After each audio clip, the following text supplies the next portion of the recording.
everybody, this is Sarah from Simply Sarah Stamping.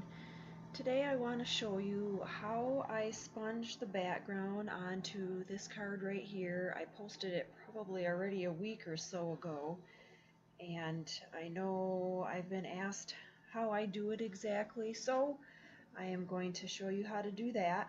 First, I am using the pine tree from the stamp set Nature Trees from Fun Stamper's Journey, and I will be using rock candy, black licorice, and Riverstone ink, and I will be sponging the color on. I also cut out a little circle onto a post-it note. See, you can tell it's sticky on the back because I got a bunch of stuff stuck to the back of it. And I used our circle dies. This is the second smallest circle in the Journey Circle Dies package.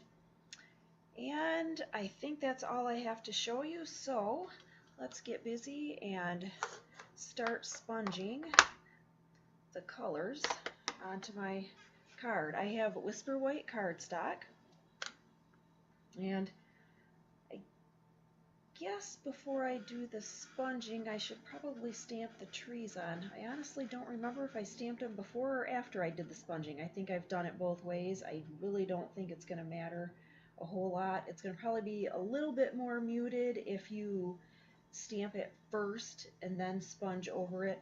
And I think I'm going to do that because I want to go more with that look. I'm going to start with Riverstone because it is the lightest of the three colors. And just randomly stamp this color on here. And you can do it a couple of times so you've got some lighter and darker trees. And now I will do some rock candy. It's not going to really hurt the ink pad because it's a darker ink.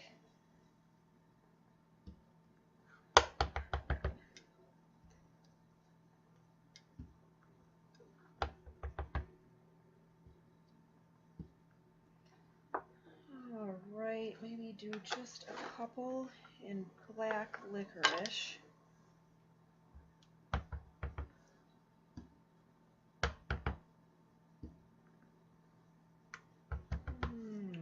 Alright, there we go, that's good. Now, the next thing I'm going to do is put my post-it note on here. You can put it anywhere you want. I usually like to have some of the trees inside the shape of the moon. Alright, there we go. I just use the Journey sponges. It's a round sponge and I cut it into 6 equal pieces, and I've just cut out a little tab, put the name of it, of the ink that I use on the tab except the black. And I'm going to start with the lightest color, Riverstone. And when I do this, one thing I always do is I always dab off first. I want to know how dark the ink is. And because I'm trying to keep it pretty light right around the moon, that's what I'm going to do. Actually, I'm going to grab a Kleenex because my fingers are oily, and if I touch it and get my fingers, the oil on my fingers on, then you can see the fingerprints. Not everybody has to worry about that. Okay, so here we go. I'll keep dabbing, and I've got to tell you, this is something that just takes, you've got to have a little bit of patience. And I have a feeling that some of this video I am going to just fast forward through it pretty quickly. You don't have to dab everywhere with this, but it's just kind of up to you what you want to do. Definitely want to get a nice little layer around the moon here. Okay, now I'm going to come in with the next ink, which is rock candy. Grab my sponge for that, and you'll notice, well, I guess it's not a ton darker. Oh yeah, it's definitely darker. just a little bit. And with this, I'm going to start more on the outside and move my way in toward the moon.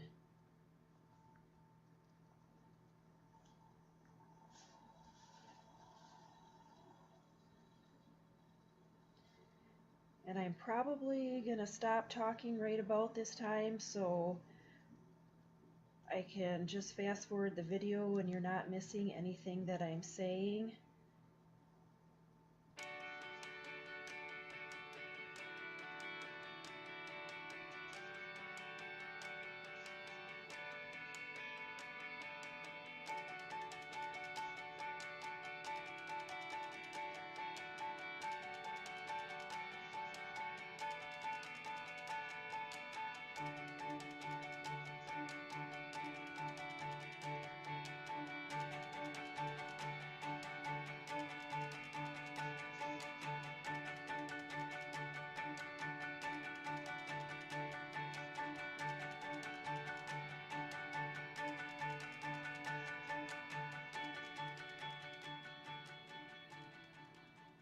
Okay, what I'm doing right now is I'm making sure that I have a little bit of ink but not a lot, and starting on the moon and kind of slowly going outward. I just want to make sure that I get kind of a smooth, even coverage so the colors kind of meld together, but they're brighter here and get darker as they move out.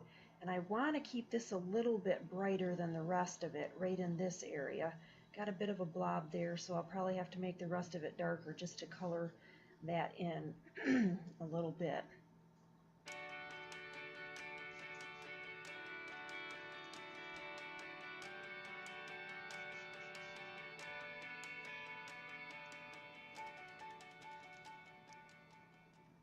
Okay, now you can see that's not quite as obvious, but it just means I will have to darken the rest of it in a bit, but that's okay.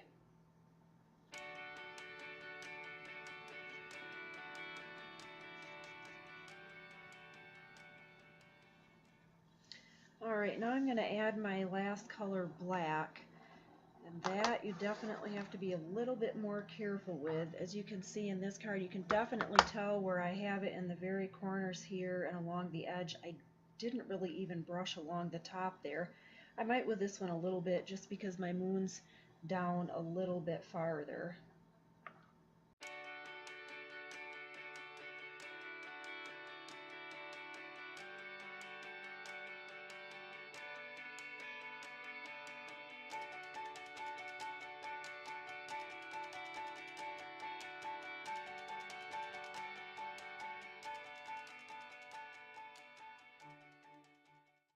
And obviously the more you dab it, the lighter the ink gets. So if you move it in, you're starting with dark on the outside and getting lighter as you get closer toward the moon.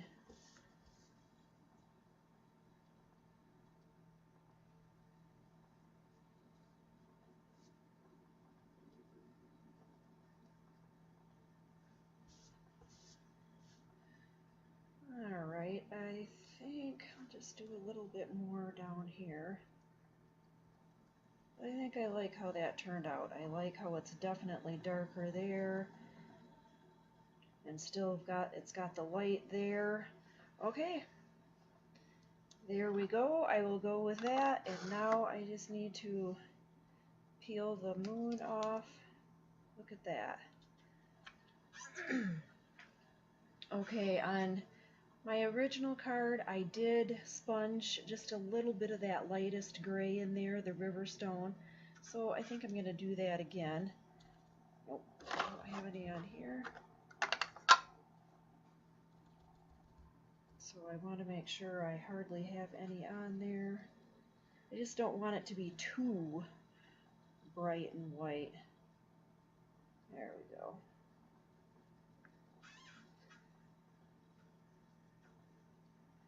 Okay, I think we are all set, and I have my black licorice and my Riverstone cardstock on, and then on top of that, rock candy. The Riverstone, I use the embossing folder called Love Stripes. I did not see it in the new catalog that we have. The spring into summer catalog just went into effect on Saturday, the 1st of April. It could be in the big catalog. I really have no idea. I hope they have it in the big catalog because it's great for masculine cards. And something else I was going to point out that I didn't show you is I've used sponges for years doing this. I have ordered the daubers that they have, and I am excited to see how they work. I don't know if it's going to replace my sponges or not, but they come on Tuesday, so I'm going to give them a try and see how they work out. So anyway, I have this all taken care of. Now I just need to layer this on top of here. And what did I do with my tape? Here it is. Okay, I will just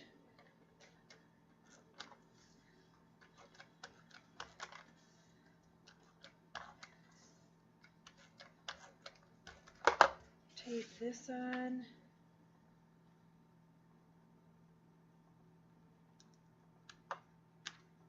And something I always do, I call it burnishing. I just take my bone folder here and rub everywhere where I had tape. That just kind of seals the tape in between the two pieces of cardstock. That way they don't come off. But don't do it unless you know it's on the way you want it to be on, because then it's a bugger to get off. Okay, I hope you enjoyed this video on how I created a sponged background. I guess I could call it a moonlit sky. I'd love to see what you have to say about it, and I will see you next time.